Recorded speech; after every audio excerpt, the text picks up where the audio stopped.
কওমি অঙ্গনের একদল লোক রয়েছে শয়তানের চেলাচামুন্ডা। এরা কোরআন হাদিসের কথা হজম করতে পারে না। কোরআনের আয়াত পয়রা শোনায় দিলে আল্লাহ নবীর হাদিসের কথা সরাসরি আলোচনা করলে কয় হুজুর তো আহলে হাদিস কিনা ভাই? আমার কয় হুজুর তো আহলে হাদিস হয়ে গেছে। কেন কয়? কোরআন হাদিসের, খালি কোরআন হাদিসের কথা কয়। কিশোরগঞ্জ এক এলাকায় গত বছর এক মাহফিলে আজকে যেই আয়াত আপনাদের সামনে তেলাওয়াত করলাম সূরা মুহাম্মাদের, এই আয়াত তেলাওয়াত করে বয়ান খালি শুরু করছি। আমার এক বন্ধু মানুষ গেছিল সাথে, উনি স্টেজে বসা, পিছন থেকে শুনে এক লোক কইতাছে, এই হুজুর কে এটা? তো আরেক লোকে কইতাছে, কামরুল ইসলাম বিন পড়ি। কয় ও, এইটা আয়াত পড়ছে আহলে হাদিসের আয়াত। কেমন আহলে হাদিস ফুবিয়া এসে ভোগে, আহলে হাদিস নামটার উপরে তার কেমন অ্যালার্জি চিন্তা করেন। কোরআনের আয়াতটা আহলে হাদিসের নামে রেজিস্ট্রেশন করে দিছে। কয়টা তো আহলে হাদিসের আয়াত। তাহলে কোরআনটা দুই অংশ করেন, একটা হানাফিদের কোরআন আর একটা আহলে হাদিসের কোরআন। ফেতনাবাজির সীমানা থাকা দরকার, ঠিক কিনা ভাই?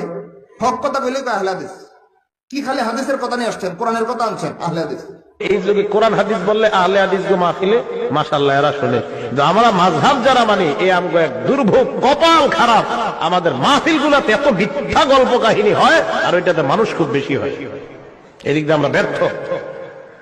এই ব্যর্থতা, এটা আমাদের ব্যর্থতা, কিছু করার নাই। আমরা হয়ে গেছি এরকম। আহলে হাদিস এক জায়গায় সফল, এদের শ্রোতারা এদের মাহফিলে যায় হাদিস কোরআন শুনতে, এদিক দিয়ে এরা সফল। যাই কোক, কিন্তু এরা এর বাইরে বলবে না সফল।